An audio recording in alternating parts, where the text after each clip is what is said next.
Alright, welcome to the Indie Power Rankings Top 10 reveal for the week of September 25th, 2017. I'm Dave Kalypso here with you, as per usual, here with the Top 10. Let me do a couple of Indie Power Ranking reads, and then we'll get right on to the list. Okay.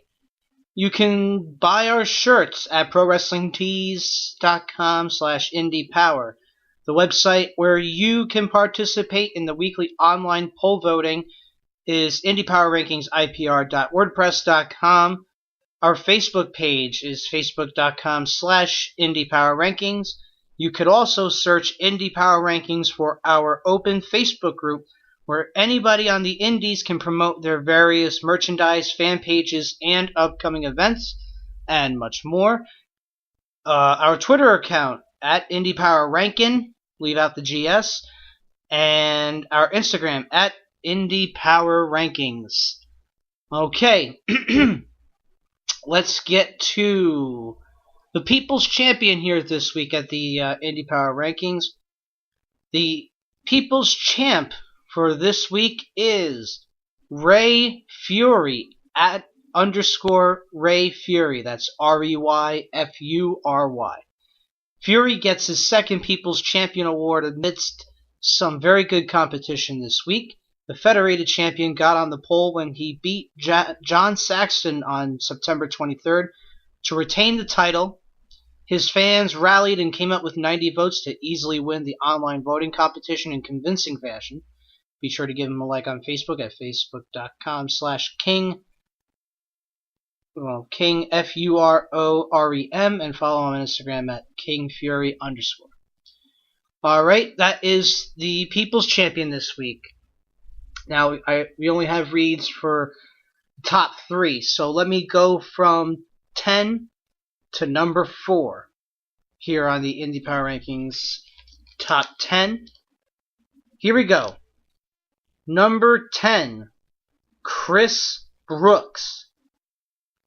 Number 9, Masaki Mochizuki. Number 8, Fred Yei. Number 7, John Schuyler. Number 6, J.D. Horror.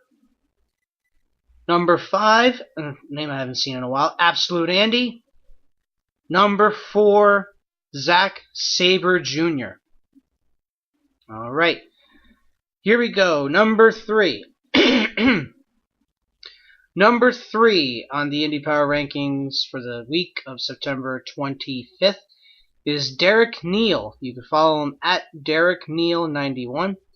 The Real Deal gets his highest ranking to date as the PWF Tri-State and new WWA Kentucky State Champion, defeating Randall Shane at WWA on September 23rd in the first round, defeated Ray Waddell, WADDELO,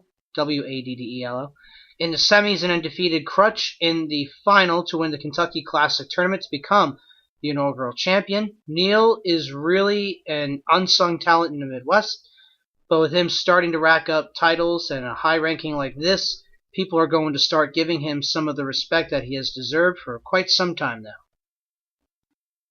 All right, number 2.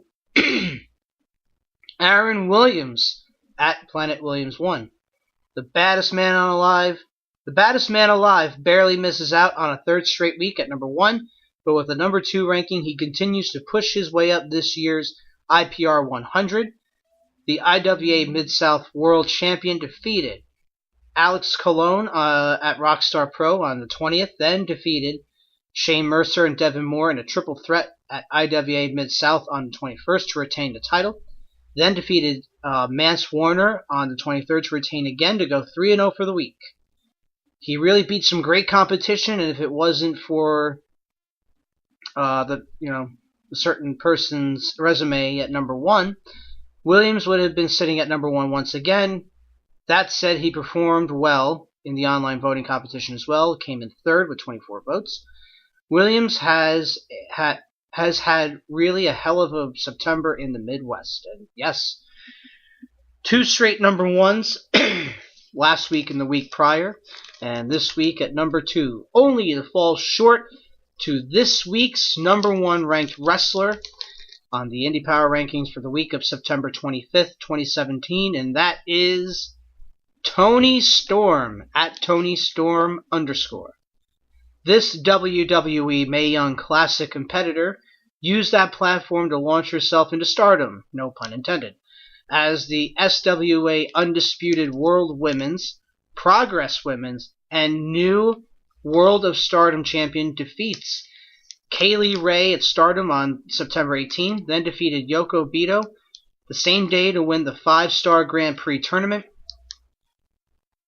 then defeated Mandy Leon on the 23rd to retain the SWA title, then defeated Mayu Iwatani on September 24th to win the World of Stardom title to go 4-0 for the week.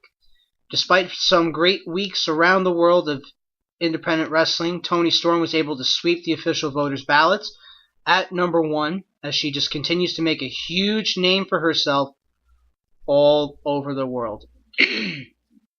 And to one of our hosts' points, Scholar Jeff, you could listen to him and the other scholars on the Scholars of Wrestling podcast Saturdays at 12 noon here on Fill in the Void Podcast Network. Cheap plug. Anyway, he's high on her. He wants WWE to sign her. She's got charisma. She's very talented, and she is only 21 years of age. Lots of room left to grow for Miss Storm. And I'm sure we'll be seeing plenty of her on the Indie Power Rankings in the future. Before I run down the top 10 once again really quick, let me just mention the names who had missed out yet received votes from the official voters of the Indie Power Rankings. Ali Gatto, Big Sexy JP, Yoko Bito, Jimmy Kagetora, James Anthony, Heather Monroe, Tomahawk, Tyler Matrix, Sage Sin, the Pumpkin Queen, Seema, Justin Main, Zodiac, and Fox Viner. Alright, with that being said, let me run down the rankings one more time, and then we'll be signing off here for the Indie Power Rankings Top 10. The People's Champion was Ray Fury. Number 10, Chris Brooks. Number 9, Masaki Mochizuki. 8, Fred Ye. Number 7, John Schuyler. Number 6, J.D. Horror. Number 5, Absolute Andy. Number 4, Zack Sabre Jr. Number 3, Derek Neal. Number 2, Aaron Williams. And once again, your number 1 ranked wrestler for the week of September 25th, 2017 is Tony Storm. Congratulations to all the talents who had made it on the top 10 this week. Congratulations to Tony Storm for making number 1. And I am signing off for now. Remember, go out and support your local independent wrestling. It's very important to do. Actually, if I could, while I'm saying that, I think I posted something here on my Facebook. Let me just do this. It was off the page of Good Wrestlers Exposed. Well, these pages are normally a bunch of crap, but I normally like a few of them. This one I kind of like. But this one, this post that they had posted yesterday at about 12, it was a picture of a bear wrestling ring. And for anybody who's not in the business, knows, well, for anybody who is in the business, know what it is underneath. But for anybody who doesn't know, it's pieces of wood all across the ring, and underneath those are metal beams, and there are metal supports obviously on the side, going all around, and then the metal posts. So, for when you listen to commentary and people are taking their bumps on the sides of the ring, people are saying that's the hardest part of the ring. Well, they're not joking, because that's where most of the support is to hold the ring up. And it hurts.